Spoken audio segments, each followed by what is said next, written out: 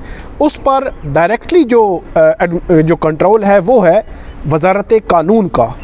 तो इंकशाफ ये हुआ है कि जो वजारत कानून के मातहत जो स्टाफ जो आता है डायरेक्टली, वो जजेस की बात नहीं मान रहा। मिसाल के तौर पर चीफ़ जस्टिस ने ये कहा कि जो स्टाफ है, जब उनको जजेस की जानिब से कुछ कहा जाता है तो वो बात को फॉलो नहीं करते, उसको मानते नहीं हैं, बल्कि वो बाज़ औक़ात ये भी कहा जाता है कि उनका काम है या निकल जाते हैं, या उस तरह वो मतलब जिस तरह एक जज के नीचे एक स्टाफ होता है, उसको ओबे करना होता है, बात माननी होती है, उसको साथ लेकर चलना होता है, वो नहीं कर रहे। तो ये एक बड़ा इंकशाफ है।